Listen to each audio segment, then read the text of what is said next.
I got convinced then that a fair climate transition, climate justice is the way forward for a fair society, for a better world. But better days are coming ahead, of course. So be optimistic.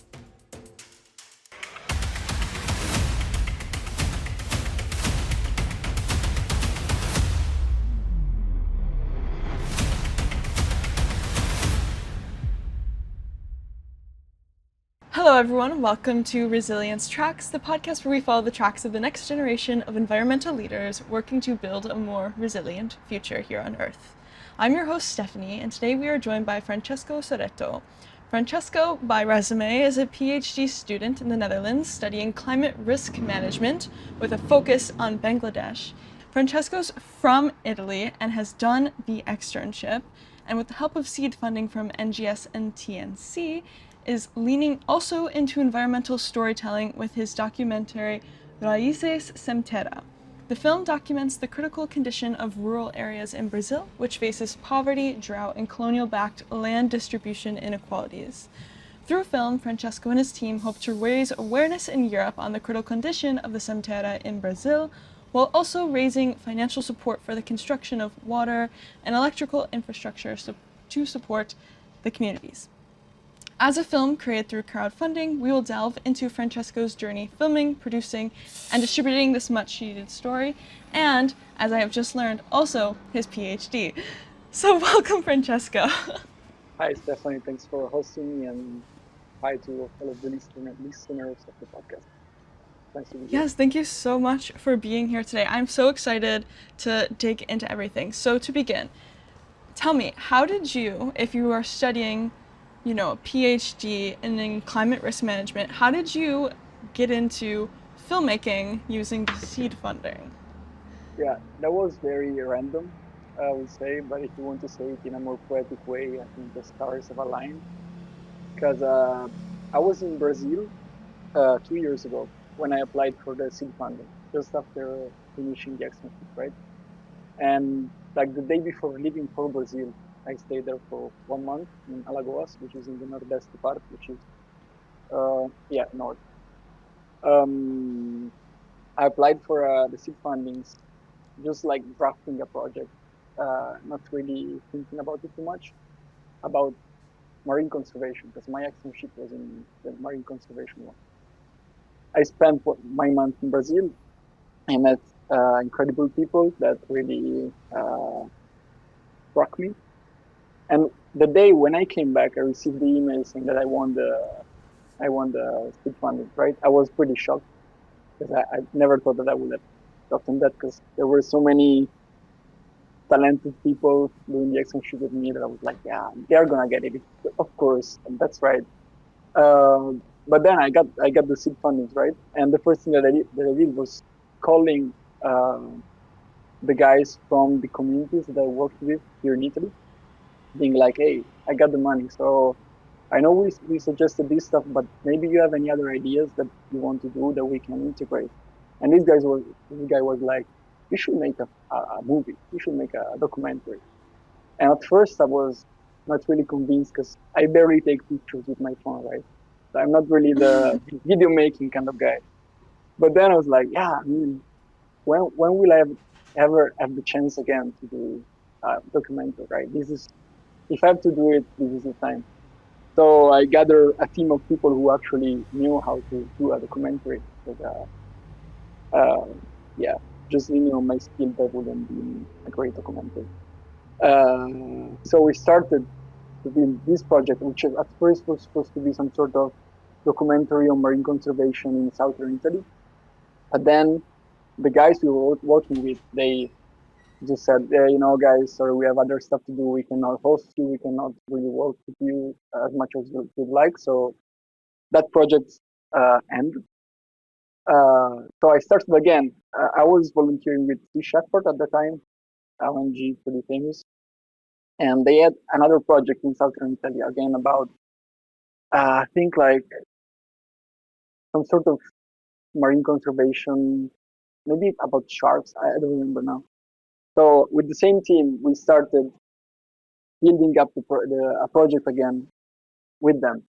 after 3 months, and this was like so we had 6 months to finish the project with the seed fundings, and this was already like 4 months in, so the time was really running out.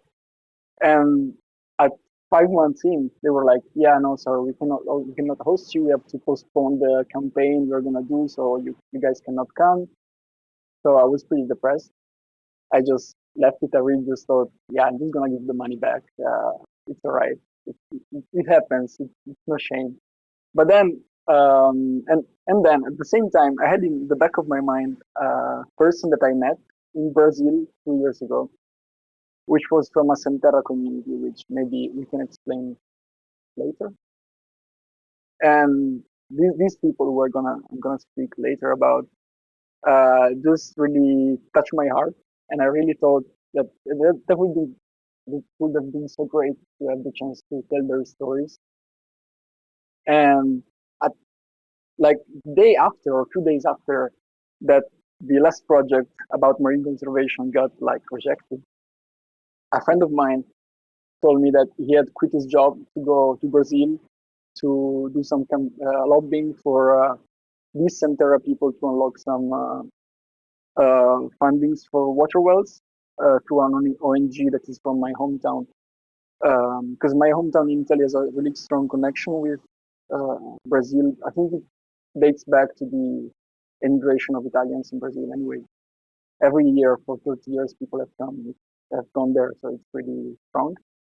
And he was like, "Yeah, so as a lobbying effort, I'm gonna film a documentary." So I was like, "Yeah, well, this is another chance that I should take." So after a bit of discussing everything, I joined in, and we decided to do the documentary. Problem is, none of us really had any experience about eugenics, right? And we knew each other through Greenpeace, another ONG. So one day at a Greenpeace event, like we were planting trees, and we were speaking about, so okay, we're gonna leave this day. We were speaking about Brazil, right? And a friend of us who was not aware about our documentary and who was a video maker, like by profession, he was just like, guys, I might join. I might come with you. So he joined in, right? And then a fourth girl who was our drone expert, she also joined because she knew this other friend of mine. So that's how she informed and how I got to do a documentary without being able to take good pictures with my phone. Um, What a journey to land at this story, my goodness, and how the stars just completely aligned to build your kind of perfect team together. Oh my goodness, I can't, and also like going through all the pivots as well. Whew. Can you tell us more about the Sem Terra community that you decided to focus on and kind of yeah, what the story of your documentary is? yeah. So basically, uh, the Sem Terra movement is a very large movement in Brazil and South America, but in Brazil I think it's particularly strong. That uh, claims land redistribution from the big landowners to smallholder farmers or farmers that don't hold any land, which uh, is the meaning of Sem Terra, without land. Um, they basically campaign for the application of the agrarian reform, which is included in the Brazilian constitution that was established just after the last dictatorship. That basically says that in the larger plots of land of large landowners, and these are guys who own like what is an Italian region. They own it. They move in their plot of land with a helicopter, so they're pretty big. And this law says that the parts of these plots of land that are not productive, so that they are not used, the parts of these plots of land that do not do their social function, which basically means either give work to people or produce food, they should be bought by the state, so they buy it, the state buys. The landowners gain money from this process and assign to people who don't have nothing, but want to have land to grow their own food, basically, and get out of poverty, get out of famine. That's really the basic issue. People who want to have stable sources of food and not migrate to the bigger favelas in Brazil, to Rio, to São Paulo, and just live in slums, right? So that's a pretty nice idea. The problem is that who owns the land are rich people. Rich people are powerful, which means that they have the power to stop this process to make it harder. So in the area in which we were, for example, a family uh, could have waited on average 18 years before receiving the land. And these 18 years, they are now no good years, basically, because the process looks something like this. So these groups of people who want to claim the land, they aggregate and they study together with NGOs, for example, um, the planning uh, of the agricultural land in their region, and they look for plots that could be reassigned, that they are not doing their social function. To start the process, then, for which the government recognizes their claim, buys the land, and gives it to them, they have to go and camp on the borders of this land.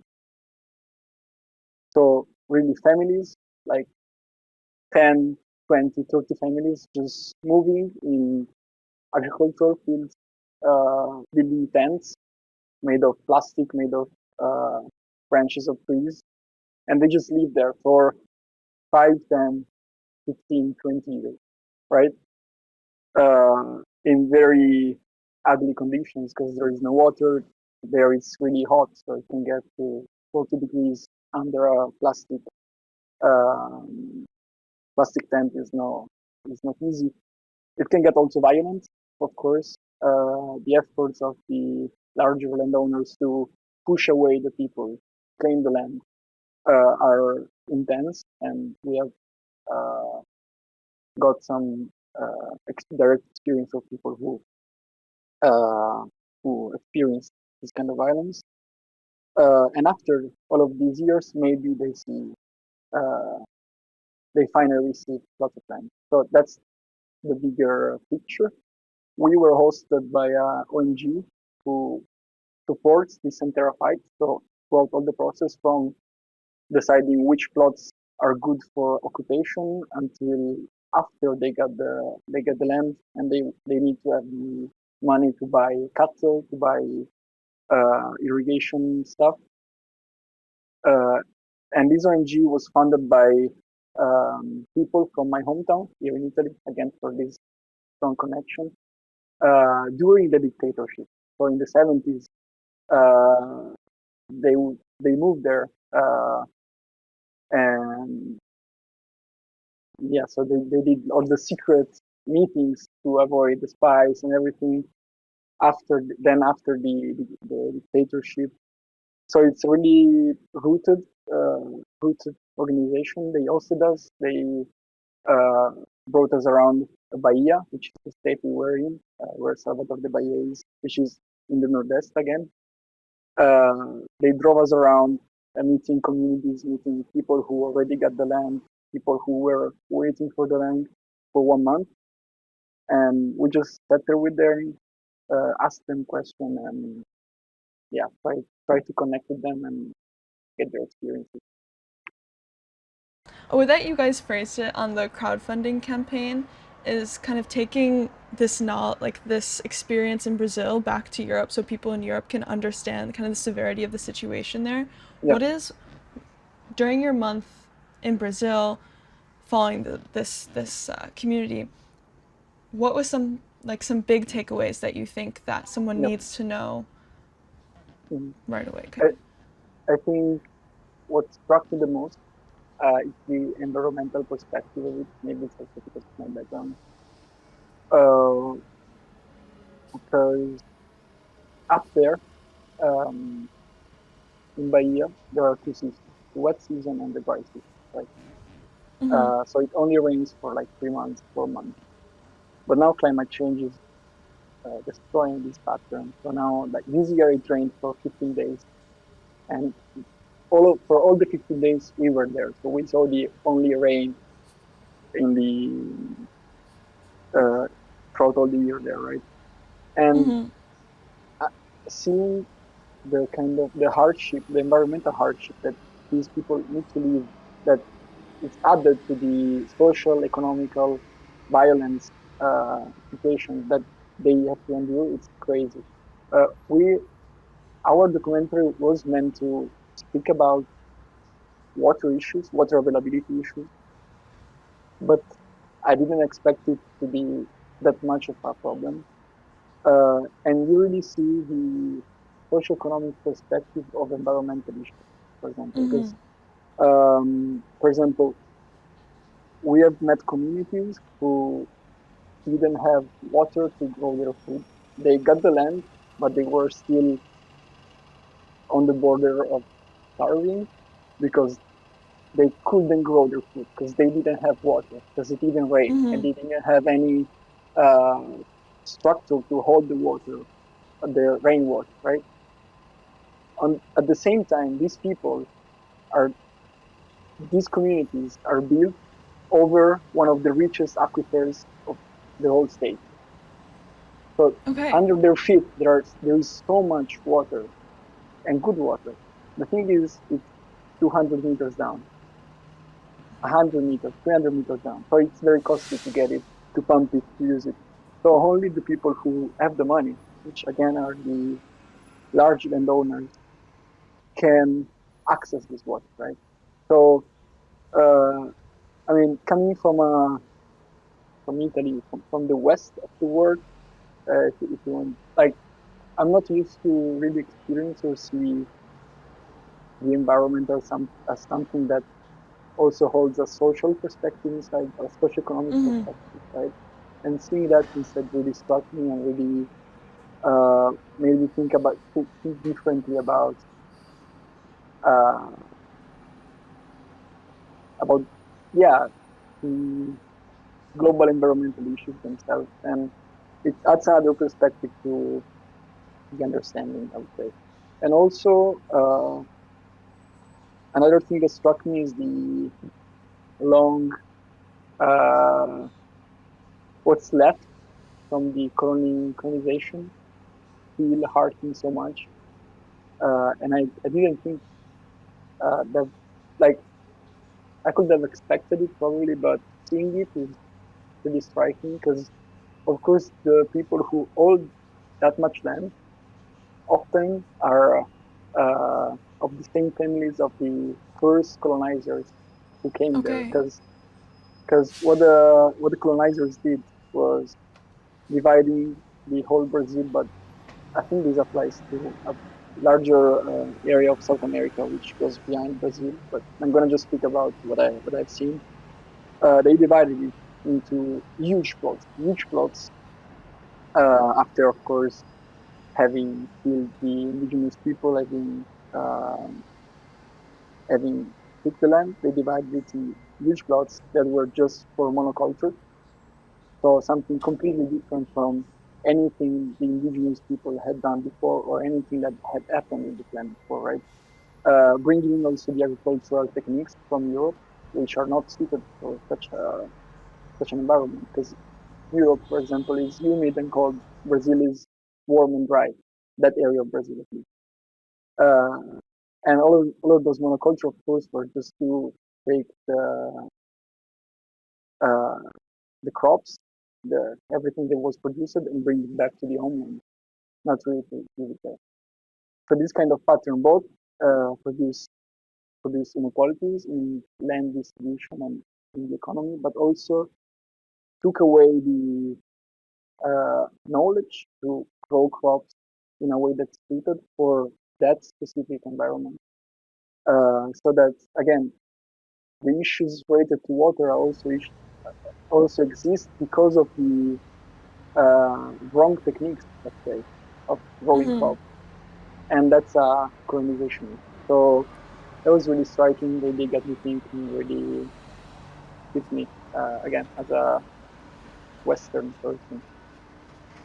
Yeah, for sure. Especially kind of how power acts with soft and hard power, just as you mentioned, how you have the physical infrastructure of holding the land, and then the secondary layer of removing the knowledge of how to even best work with the land. It's completely stripped, and some of it's definitely potentially lost to, the culture as a whole. So that's really a good point of bringing up regarding how colonization isn't just like a leadership structure. It permeates and penetrates for generations and centuries to come. And I'm curious, kind of building off of the idea of, you said that just seeing this space in real life really put into perspective things that you could imagine but couldn't really fully, not believe, but understand. How then does that play into the role of film as the kind of gateway to having more people understand? Was there specific types of shots or storytelling techniques that you thought through to best take people to these spaces? Or kind of what was the thought process there? Yeah. Well, I'm gonna get back at it for my hot take, but I can give a bit of a spoiler. Um, well, our idea was basically to do the less preparation as possible before going there, Mm-hmm. and just act basically as extensions of the camera and be like, okay, you guys tell us what you want to speak about, what you want other people to know. So we didn't really think about too much before about what kind of shots we were gonna take, what kind of interviews we were Mm-hmm. gonna have. We didn't even know who we were gonna meet before the first day we arrived. And these guys from the ONG just sat with us and they were like, okay, so in the morning of Monday you're gonna be here, in the afternoon you're gonna be here, in the they just basically guided us completely throughout the process. And I think that was great. The problem is uh, that we wanted to speak about um, the lack of water. That was one of the central themes, and it rained. The only 15 days of the year it rained, we were there.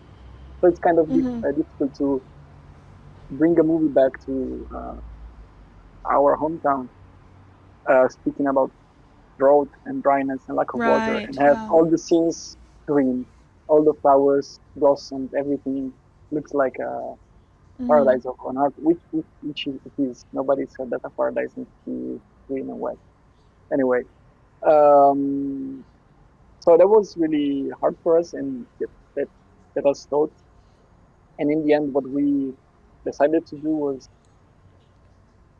again just give to the people with their words the possibility to explain what it looks like when it's dry, what it looks like uh, when they have to drive for 3 hours just to go to school, Mm-hmm. and kind of contrast that with the images that we had of everything green or us going with the car or whatever. So yeah, we tried as much as possible of just tell us everything in the perspective of local people with their words and uh, their way of feeling the place. Yeah, I think it's really difficult as a filmmaker to kind of create to show the time scale of these issues. It's just as you mentioned, it's mostly drought, and then there's the one chance that you're there during a rainy season. It was a similar situation for when I was in Bolivia for my film as well, where we had some rain, but we went weeks without showers. There was weeks without any running water. We had to like go boat down the river to go bring in bottles of water at some point, rather than what normally would happen is it would come naturally. Um, and just that whole idea of kind of the scale of things, and then the extreme floods. The gravity of the situation due to climate change makes everything more extreme.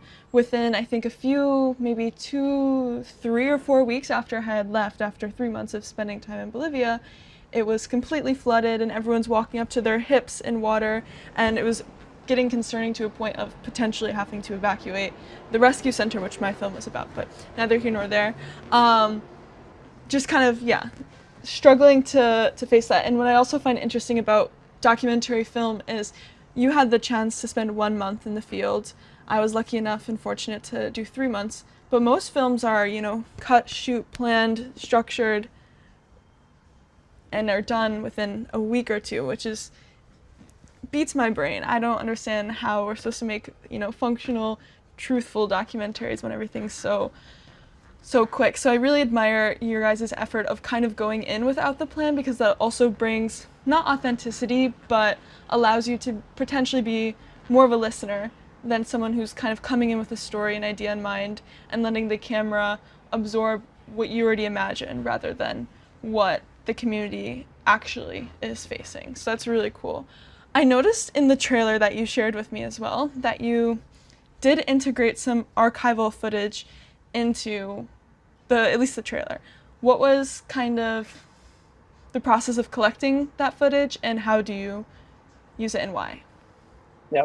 So the process was not that hard because the MST, which is the Movimiento Sem Terra page, which MST basically is the larger organization who campaigns for the fight for the land.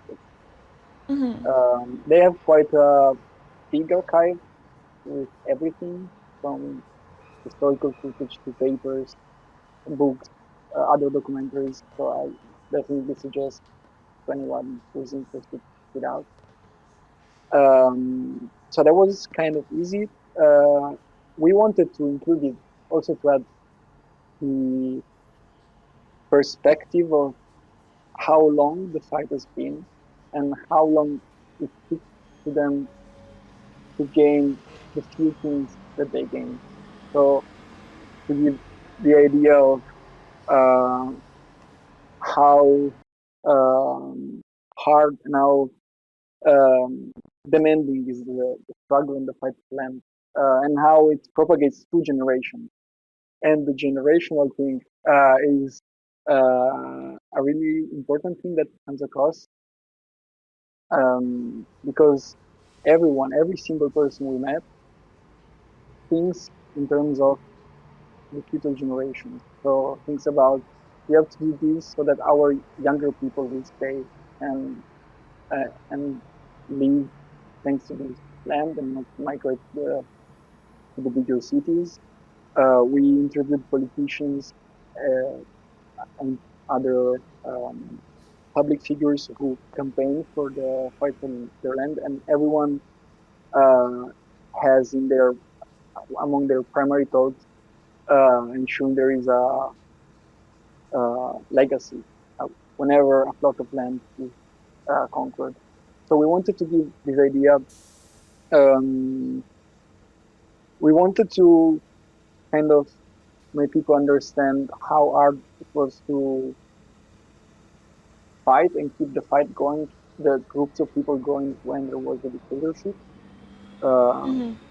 there is also in the movie a part where when one of the founders uh, really tells us about how they were planning and doing the meetings when the dictatorship was happening. So they would leave the same place at once. Um, uh, each single one of them alone every hour, going to different places and meeting it again in the middle of nowhere to avoid spies. So yeah, that was kind of the idea to give more depth to Mm-hmm. the documentary in terms of um, yeah, not only explaining the space and the present, but also explaining the past. Yeah, and especially how like this issue persists through government shifts completely from a Yeah, dictatorship to a new form of government, that it's still the same organization fighting for the same causes. And then I'm curious as well. You did the film. It was great. You edited the film. It's great. Now you're in the distribution phase, or like presenting it through theaters and show screenings and stuff. Do you have a specific kind of strategy for getting that, because I think the biggest thing for filmmakers or any film is getting stuck in the hard drive and not reaching the people in the quantity that would actually make a change. What has been your process of navigating the post the release of your film? Yeah, yeah. So we were lucky because again, our hometown is really connected to places in Brazil, so everybody really cares. For example, everything that has been done by this ONG, mainly thanks to money that individual people or families spent throughout the years to support. So when we did our premiere, 300 people showed up, which was pretty nice, and some of them liked it. For example, there was this girl who loved it, who's also been to Brazil and now lives in Portugal, that is helping us screen the documentary in Portugal. So we have already had like 3 or 4 screenings in Portugal thanks to this personal connection. Now we are basically reaching out to different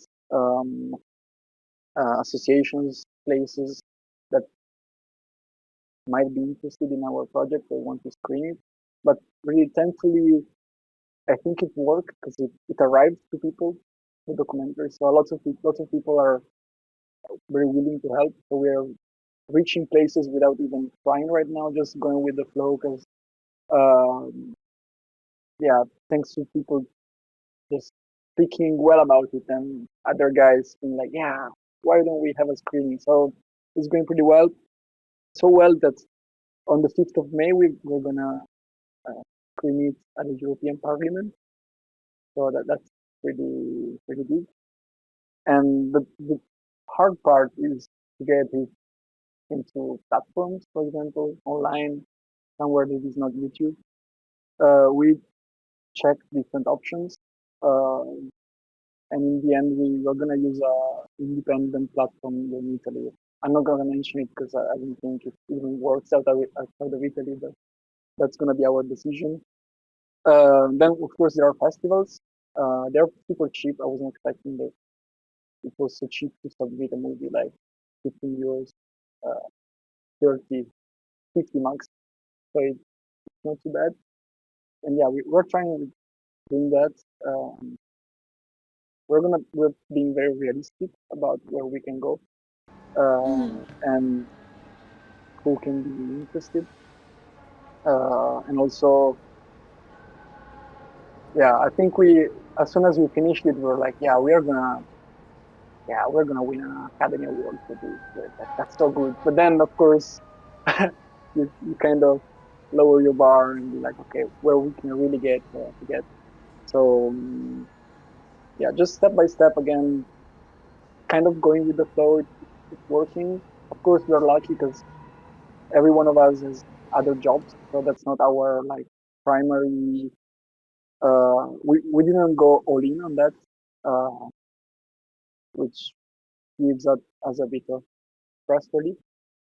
Um, yeah, that's how we're rolling. Yeah, for sure. And I think that makes a lot of sense. And it's really cool that you have that direct connection of the most kind of connected audience to the situation in Brazil through your hometown. That's such a unique relationship for sure. Not a coincidence, but definitely interesting. Now, you said that you have a different day job, which brings me to be curious about your PhD. Can you please tell us more about your PhD and what you're studying? Yeah. So well, I tried to get a PhD about Brazil, but I didn't get it. So that's a favor. But keep going, guys. It's all right. No. So my PhD is about um, basically climate risk management targeting agriculture in Bangladesh, in coastal Bangladesh, specifically about soy salinity, which is a big issue there because of sea level rise. So the idea is to build a decision-making support system for local farming communities in collaboration with some local universities. I was supposed to go there in April, but with war going on in the Middle East now, it's impossible to fly uh, Bangladesh. But I think I'll go in July if everything goes well. So yeah, to build a decision-making uh, support system that merges both like traditional scientific knowledge, so weather forecast, crop forecast, and traditional local knowledge. So, for example, uh, I have just started, so I don't have any real examples, but I can speak about what was already done, but by my Mm-hmm. research group in Ghana, for example.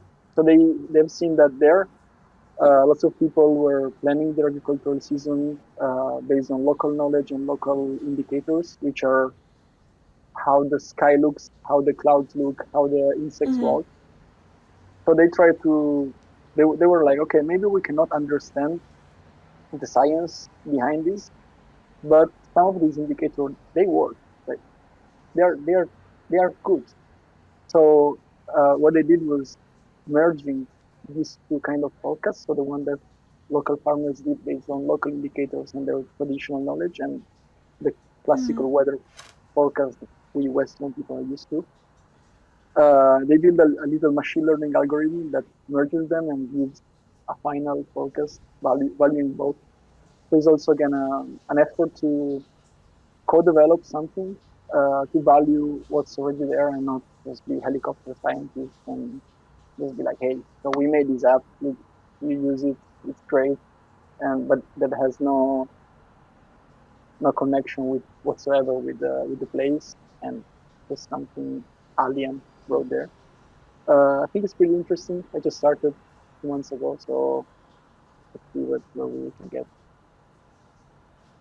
I'm curious, what led you to pursue a PhD as well? Uh, I love academic life. I'm very curious, and I think doing academic career just allows me to learn Mm-hmm. the more that I can, and it's good because you manage your own time, so you have time for other side projects like the documentary and everything else. Uh, I don't know. I think it's like for me at the moment, I believe it's the best way to have a positive impact in society. Um, yeah, and I like the idea of being paid by the not to make profit, not by a private company, but by the government, and to get the service of the society. It's paid by society to do something for society without thinking about profits or whatever. I think Yeah. it's I like the way of that back thought as well. And then the second kind of part of that would be why, like, what was the story of you leaning to studying climate as your PhD and as your academic interest? Yeah. Well, I actually so I'm 26 now, so I started my university 8 years ago. Uh, but at the time, I wanted to study philosophy. Uh, but like the day before they were gonna close the the enrolling for environmental engineering, which is what I ended up studying. I was just like, yeah, but maybe like it was after 2016, 2018, so Greta Thunberg, COP, Paris Agreement, so the climate movement at a great inertia, unlike now. Um, and I was really feeling close to I was really into that, right? I was really, and I'm still sure. I got convinced then that a fair climate transition, climate justice is the way forward for a fair society, for a better world. Very idealistically, but I think we need realism to go further. So I was just like, yeah, I think I'm gonna give a try to environmental engineering, see where if I can do it. If not, I'll just study philosophy, and I ended up doing a PhD in environmental engineering. But yeah, I think the back thought was believing that a different world and that fighting climate change is just a side effect of that. That makes a lot of sense, and hopefully there is some light at the end of this tunnel of climate denial chaos that is going on in the world I'm right sure now. there is. But I think it is time to move into our next segment.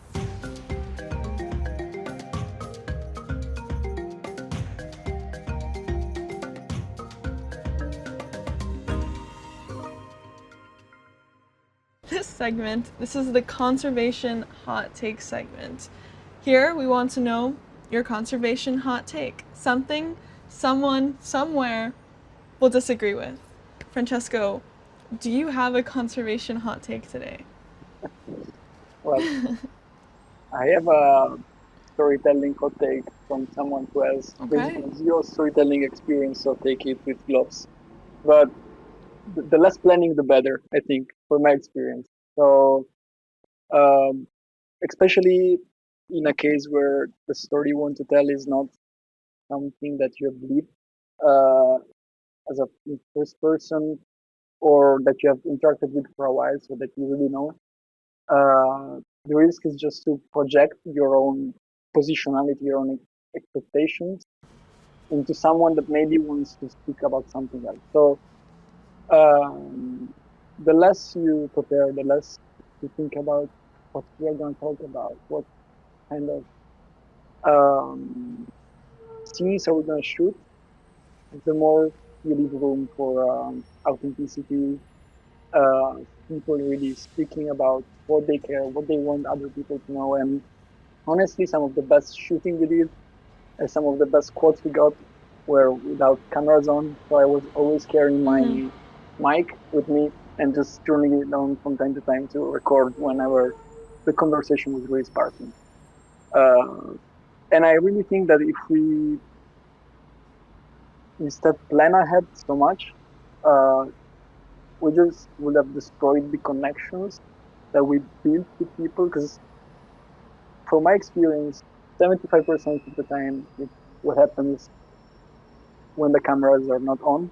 So all the little gestures you do, the food you share, the time you spend showing pictures of where you come from and where other people come from, showing your house to other people, and 25% is just really sitting down and recording. But if you have done the work before and just in, shared some real moments with who you're gonna interview, for example, and just realize, okay, we're two people that are interested in the same thing and that have interest in each other, then that's better than any planned scene. But again, I've done one documentary, so the debate is on. But I do think you bring up some good points, especially about kind of centering the priority on the people that you're with in that moment, as opposed to simply thinking of it as the extraction for your film. Like when the cameras are off or when the real conversations are happening and when that connection is being built, and that connection is one of the most important things that unfortunately, or whatever, the viewer probably won't see most of those moments, but it is important as like on the human to human or human to environment or human to more than human life level to have those connections. I'm curious if you have any, like for someone who wants to plan to be unplanned with their next film, was there any like techniques or approaches or mindsets that you have to kind of create that curiosity or kind of get through and build those connections? With local people, right? Yeah, Or or with our anyone. It could audience, be or with our audience, the or with audience. That's an interesting question. Let's go with audience. okay. Let's go with audience. So yeah, with the audience, we spent endless time thinking about how we should use social media. Unfortunately, unfortunately, I was the younger one, and I'm 26, so TikTok was out of the table because nobody of us really know how to use it. So we just went with Instagram. And yeah, we just tried to again convey as much authenticity as possible. Of course, then adapting it to the grammar and syntax of social media communication. So fast stuff, looking good, and all of these are other things. Uh, and just spending time thinking what different audience would want to would feel connected to when watching a documentary. So, and that applies especially for fundraising afterwards. So whenever we planned an event for raising some funds for either the documentary or sending up sending it to the NGO, we really spent so much time thinking, okay, we maybe in this case we can set the narrative in this way, in these other ways, present this a bit more or something else. And that really, I think it worked. I think just again spending some time to understand who you're talking to and just not go with a pre-made speech or just go hard on what are your personal beliefs, but spending time to put away your ego and put yourself in the shoes of the others. That works. I think both with the audience and with the people interviewed. It's a meditation exercise, a Zen exercise, I think, but it's really worth it. That's awesome. And before we close out this conversation today, if people are interested in learning more about your film, about you, or anything, where can they reach you? Yeah. So I think the Instagram profile is the best place to learn more about the project. It's called Raízes Documentario. We have a LinkedIn page because that works really well for connecting with, for example, businesses that can maybe donate a bit more money. So I think we decided to go with that, and it's again called Raízes. We have a YouTube page where you can see the trailer and everything is called Raízes. We have a very sad TikTok page with one post, which I don't recommend anyone to check out. If you want to, if you're interested in my work, want to speak with me, I'm more than available to respond to anything. You can drop me a message on Instagram. My Instagram is Francesco Saretto. And yeah, for that, whatever you guys want. And you'll find the documentary soon online. I hope we'll update it on the Instagram page. Perfect, perfect. And for any listeners who are younger and curious about entering the climate space, whether it be through film, whether it be through academia, do you have any piece of advice that you would give to them? Yeah, I think know what you're talking about. Study a bit, but don't study too much. Because studying too much gets you self-conscious, I guess. So uh, don't wait for knowing everything before getting out there into debates, into action, speaking to your climate uh, denial family or whatever. Uh, just it can be hard, it can be frustrating, especially in this day and age to campaign for climate justice. But I think you're not alone. Alone, it's a generational fight. It's more than a generational fight.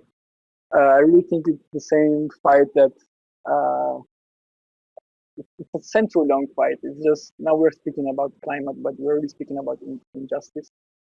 And try to build connections, try to see what other people fighting for other things, what you share with those people, and just stay united. Uh, that's it. And but better days are coming ahead, of course. So be optimistic.